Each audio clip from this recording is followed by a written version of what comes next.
Hello everyone, and welcome to my Bold and Beautiful Today channel. Nick interrupts Brooke to rescue from the sea. Nick has been blamed for Brooke's death. Nick is apologizing to hold on Ridge's feet. The drama at Brooke's hospital.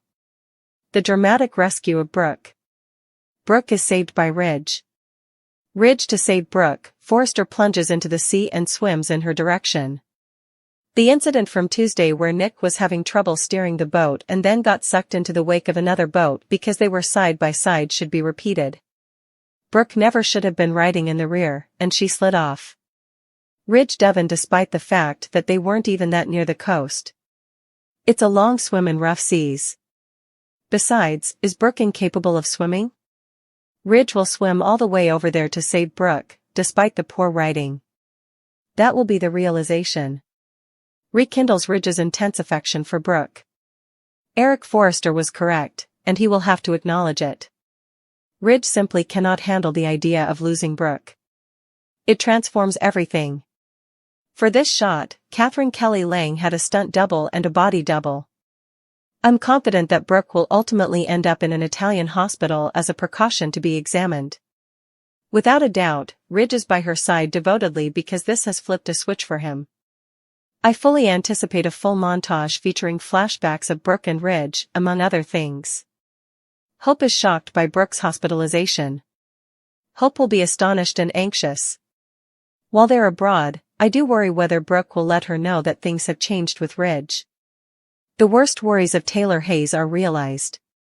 Ridge will have to tell Taylor the terrible news that he made a major revelation regarding Brooke when he gets back from Italy. We anticipate witnessing Taylor's heartbreak in the near future. We all know how obstinate Ridge can be once he makes up his mind, even if he may feel awful. Eric will be feeling very victorious. This reunion will make Brooke, Donna Logan, Katie Logan, and Hope very happy. Eric might pretend to feel sorry for Taylor.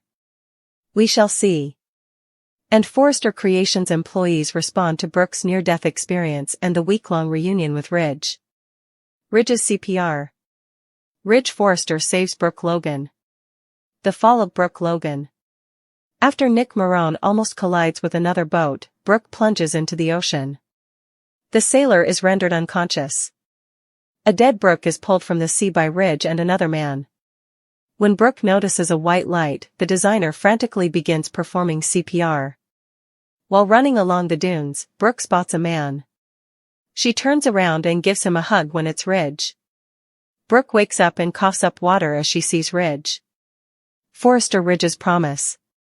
They hug with a towel after the rescue. The man swears that he will never again take Brooke for granted and that he will put this right. Donna Logan and Katie Logan's conversation. Katie Logan and Donna Logan are at Eric Forrester's estate back in Los Angeles. Brooke hasn't been posting on the internet and they haven't heard from her in a few days. They both say, "Now, that's strange." They begin discussing how Ridge's fate. Brooke Logan Forrester, her spirit shattered by a tempest of betrayal and despair far more violent than the physical storm raging around her, stood perilously close to the edge, a spectral figure in her soaked white gown, her usually vibrant eyes vacant pools reflecting the abyss below. The wind screamed her name, or perhaps it was just the banshee wail through the rocks. She didn't know, didn't care. The cold numbness leaching into her bones was a welcome reprieve from the searing agony in her heart, and the pull of the churning black water felt like the only embrace left that promised oblivion, an end to the unbearable weight.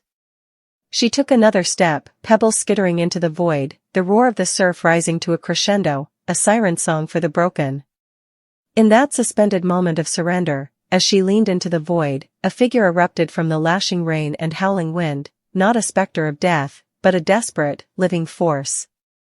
Nick Marone, driven by a frantic, gut-deep terror that had overridden all reason, all hesitation, lunged, his powerful arms locking around her waist just as gravity claimed her. The impact was brutal, a collision of flesh against desperate determination, and they both went over, not into the waiting maw, but onto a treacherously narrow, wave-swept ledge a few feet below, hidden from the clifftop view.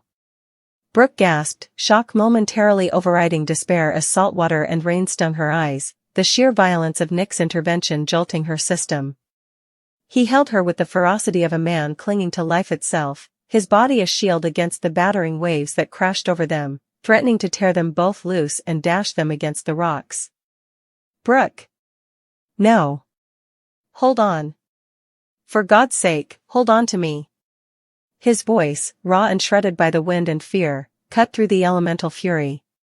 He wedged himself against a jagged outcrop, ignoring the lacerating pain as barnacles tore at his clothes and skin, his sole focus Brooke's fragile form pressed against him, her trembling body threatening to slip from his grasp with every surge of icy water. He fought the sea, muscle straining against impossible force, shouting promises, pleas, curses into the teeth of the gale, his own fear for her eclipsing any sense of self-preservation. The rescue that followed was a blur of adrenaline, terror, and Herculean effort, a desperate scramble aided by the flashing lights and shouts of security finally alerted, ropes snaking down, strong hands hauling them, bruised, battered, freezing, and half-drowned, back to the relative safety of solid, rain-lashed ground. But safety was an illusion. Brooke, physically saved, retreated into a shell-shocked silence, a fragile vessel emptied of everything but trauma. And in the vacuum of her voice, a monstrous lie took root and flourished with terrifying speed. Whispers, fueled by old animosities, Ridge Forrester's own agonized confusion and misplaced rage, and the manipulations of those who saw an opportunity, began to circulate. The narrative twisted, grotesquely, horrifyingly. Nick hadn't saved Brooke, he had caused her despair. He hadn't pulled her from the sea, he had driven her to it, perhaps even pursued her over the edge in a fit of possessive rage or guilt. The desperate hero became the villain in a single, poisonous rewrite of reality. The truth of his frantic intervention, the raw terror in his eyes as he held her on that ledge, the lacerations on his arms from the rocks, none of it mattered. Brooke, lost in her own private storm, was in no state to effectively refute it, and Ridge, blinded by grief and a lifetime of complex history with Nick, became the lie's most fervent apostle. The accusation wasn't just spoken, it was weaponized. It echoed through the hallways of Forrester Creations, a toxic cloud poisoning every interaction. It screamed from Ridge's furious confrontations, accusations spat in Nick's face like acid, "You did this. You broke her. You almost killed her." It was murmured in faux sympathy at society events, plastered across trashy tabloids with damning headlines. Nick became a pariah, his reputation shredded, his motives questioned at every turn. The man who had risked his life felt the crushing weight of undeserved blame, a constant, suffocating pressure. He tried to reason, to present the facts, but the lie had taken on a life of its own, nourished by Ridge's profound pain and the community's hunger for scandal. The injustice was a physical ache, a constant companion more exhausting than the struggle on the rocks had been. He watched Brooke's slow, painful recovery from afar, a ghost haunting the periphery of her life, knowing his presence, even with the purest intent, was now seen as a threat, a reminder of the trauma she couldn't articulate and the lie she couldn't yet dispel. The hero's mantle had been replaced by the mark of Cain. Weeks bled into months. Brooke's voice, though tremulous, began to return, fragments of memory coalescing.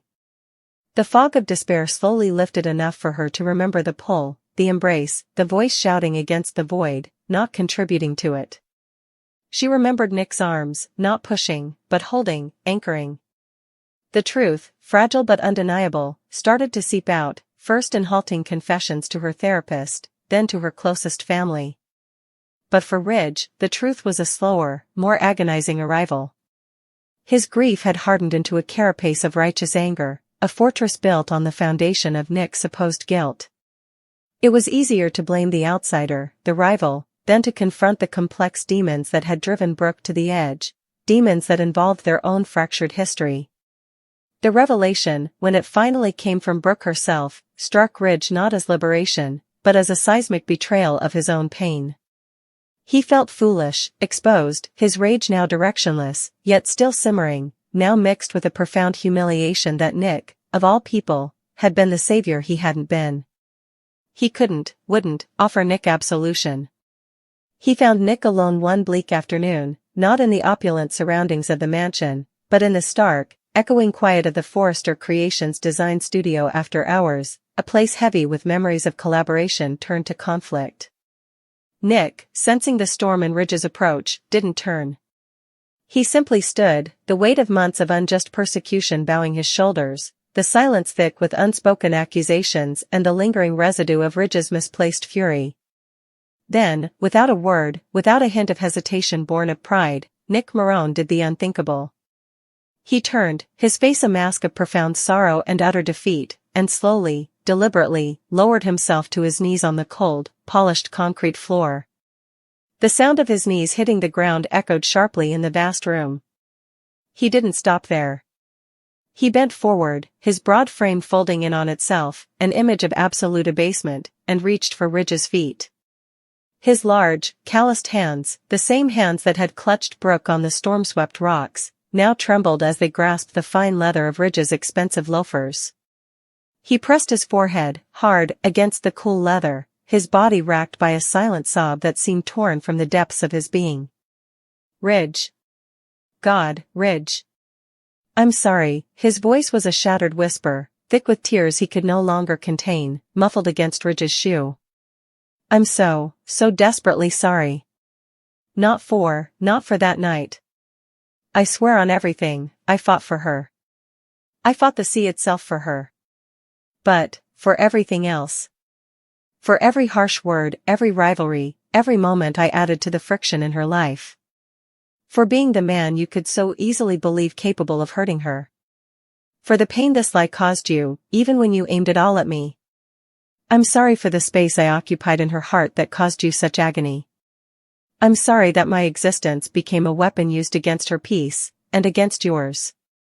The apology wasn't for the heroic act, but for the lifetime of conflict that made the lie plausible, for the shared history that allowed darkness to eclipse the light of his desperate courage. It was an offering of utter vulnerability, a surrender not of truth, but of pride, laid literally at the feet of the man who had vilified him, a plea for an end to the war, spoken through the humiliating, raw physicality of touch, of submission, of tears soaking into expensive leather, a silent scream for the cessation of torment that transcended the need to be right and spoke only of a soul drowning in the aftermath of undeserved condemnation. The studio air crackled, thick with the unspeakable tension between the broken man on his knees and the frozen figure standing above him, the truth hanging heavy between them, finally acknowledged, yet dwarfed by the magnitude of Nick's abject, devastating plea for peace. Brooke Logan, the chaos erupting with terrifying swiftness during what should have been a tranquil Tuesday excursion. Nick Marone, battling the wheel of the sleek yacht against a sudden surge, found his control unraveling as their vessel drifted perilously close to another boat, its powerful wake acting like a vengeful sea serpent, sucking them into its turbulent embrace. In that lurching, violent moment, physics and misfortune conspired. Brooke, perched precariously on the rear deck, a position she never should have occupied, lost her tenuous grip. A gasp, swallowed instantly by the roar of wind and water, and she was gone, vanishing beneath the frothing, dark blue surface as if snatched by unseen hands. Before logic could protest the distance, before fear could paralyze, Ridge Forrester moved with the primal instinct of a man possessed. Without a word, without a glance back at the receding coastline that offered no sanctuary, he plunged headlong into the icy, unforgiving sea, the impact a shock that only sharpened his singular focus, Brooke. The open water stretched before him, a vast, hostile expanse of churning waves that seemed to mock his efforts, each stroke a battle against the current's relentless pull, the salt spray stinging his eyes, the cold leaching into his bones, yet his muscles burned with a desperate, driving rhythm fueled solely by the image of her, submerged and vulnerable. Could Brooke swim? The thought flickered, irrelevant and infuriating amidst the panic. The narrative demanded he reach her, logic be damned, and reach her he would, even if the swim felt interminable, even if the sea seemed determined to claim them both. Each yard gained a victory against the odds, each labored breath a testament to a terrifying truth crystallizing in his waterlogged mind. The world without Brooke Logan was a desolate, unthinkable void. This harrowing ordeal, captured on screen through the skilled, unseen work of Catherine Kelly Lang's courageous stunt double battling the simulated waves and a body double for the perilous underwater shots, became the crucible in which Ridge's carefully constructed emotional walls dissolved. The freezing water, the crushing weight of potential loss, the sheer, animalistic drive to save her, it stripped away years of resentment, betrayal, and stubborn denial, rekindling not just affection, but a fierce, all-consuming love that roared back to life with the force of the very waves trying to drag her under. Eric Forrester's persistent, almost prophetic, insistence echoed in Ridge's pounding heart. He had been right. Ridge would have to acknowledge it, painfully, gloriously. The terrifying specter of losing her, truly and finally, illuminated the barren landscape of his life without her presence, her light, her infuriating, essential Brookeness. He simply could not fathom it. The realization was a seismic shift deep within his soul, an irrevocable alteration of his emotional compass. Thus, Brooke Logan, rescued from the jaws of the sea by Ridge's superhuman effort, limp and unresponsive in his trembling arms as they were hauled back onto the safety of the deck, found herself not miraculously unscathed, but swiftly transported under the vigilant care of an Italian hospital, a precautionary measure, the doctors insisted, but one draped in the palpable aura of a near-death experience. The sterile, antiseptic air of the private room replaced the salty tang of the sea, the rhythmic beep of monitors a stark counterpoint to the crash of waves. And there, unwavering, etched with lines of fear, exhaustion, and profound relief, was Ridge Forrester. He was a constant fixture by her bedside, a silent sentinel whose very posture radiated a devotion that had been buried, but never truly extinguished. This event hadn't just scared him, it had flipped a fundamental switch deep within him. The guarded cynicism was gone, replaced by a raw, vulnerable intensity. As Brooke slept, sedated and monitored, Ridge's gaze seldom left her face. His mind, no longer fighting the tide of memory, surrendered to a poignant, inevitable montage, flashes of their tumultuous past, the dizzying heights of their first passionate declarations in his design office, the devastating lows of betrayals whispered in dark corners, the fierce protectiveness during her battles with Stephanie, the warmth of shared laughter over family dinners, the electric connection that had always arced between them, a current powerful enough to short-circuit reason. Each remembered moment, each shared glance, each tear and triumph, played across his internal screen, reinforcing the undeniable truth the near drowning had forced him to confront. Brooke was his epic, his chaos, his home. This vigil was a baptism, a recommitment written in the lines of worry on his face and the gentle, almost reverent, way his hand occasionally brushed hers.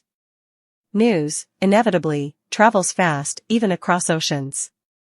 Hope Logan, Brooke's devoted daughter, received the call with a jolt that reverberated through her core, astonishment rapidly curdling into profound anxiety. Her mother, hospitalized after a boating accident? The details were terrifyingly vague initially, fueling her imagination with worst-case scenarios. While profoundly relieved Brooke was alive and receiving care, Hope's sharp intuition, honed by years navigating the Forrester-Logan emotional minefield, immediately latched onto a secondary, potent worry simmering beneath the surface of the medical update. While Brooke was still recovering abroad, weakened and vulnerable, would Ridge, transformed by this trauma, seize the moment? Would he reveal this seismic shift in his feelings, this reignited, all-consuming love, before Brooke had a chance to process the physical and emotional shock herself? Hope understood the gravitational pull between her mother and Ridge. She'd witnessed its destructive and restorative power her entire life. The thought of Brooke, in a fragile state, being swept up once more in the irresistible force of Ridge, potentially without fully considering the ramifications or her own healing, filled Hope with a protective dread. She knew Brooke's heart, its enduring loyalty to Ridge, and feared it might override her mother's hard-won caution in the aftermath of such a terrifying event. Meanwhile, back in Los Angeles, the tremors of this Mediterranean drama began to crack the fragile foundation Ridge had built with Taylor Hayes. His return, inevitably delayed by his bedside vigil, carried a gravity Taylor sensed immediately, a shadow in his eyes that spoke of more than just concern for a friend.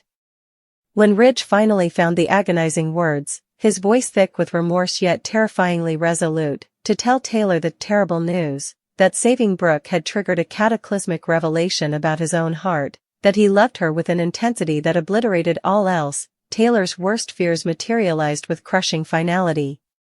The specter of Brooke Logan, the woman who had always held an irrevocable piece of Ridge's soul, had once again materialized to shatter her happiness. Her heartbreak, anticipated and profound, would be a silent scream echoing in the luxurious emptiness of their home, a raw, visceral pain etched onto her face as the future she'd dared to believe in dissolved. Ridge, witnessing her devastation, would undoubtedly feel a deep, genuine anguish. He cared for Taylor, valued her stability and love. But the user is astute. We all know Ridge's legendary, almost pathological, stubbornness. Once his mind and heart align on a course, especially one as powerfully affirmed as this reunion with Brooke, remorse rarely translates to retreat. He might apologize, he might suffer seeing Taylor's pain, but he would not waver. His path, illuminated by the terror of losing Brooke, led irrevocably back to her. Eric Forrester, receiving updates from Italy, would stand amidst the wreckage of Ridge's other relationship feeling profoundly, perhaps quietly, victorious. His faith in the fundamental, unbreakable bond between his son and Brooke, a bond he'd championed against all odds and opposition, had been spectacularly vindicated by the sea itself. This dramatic reunion, forged in near tragedy, would send waves of joy through Brooke's inner circle. Donna Logan, her ever-loyal sister, would beam with relief and vindication. Katie Logan, despite past hurts, understood the depth of their connection and would likely feel a pang of bittersweet happiness for her sister, and hope, once her initial anxieties were assuaged by her mother's recovery and genuine happiness, would ultimately embrace her mother's joy, knowing Brooke's heart had always resided with Ridge. Eric might, in the corridors of Forrester Creations, offer Taylor a carefully constructed facade of sympathy, a perfunctory "I'm sorry it turned out this way," but the underlying satisfaction, the sense of cosmic order restored, would be difficult to mask completely. And as the news of Brooke's near-death experience and her week-long, emotionally charged Italian reunion with Ridge inevitably filtered through the hallowed halls of Forrester Creations, it ignited a firestorm of whispered speculation.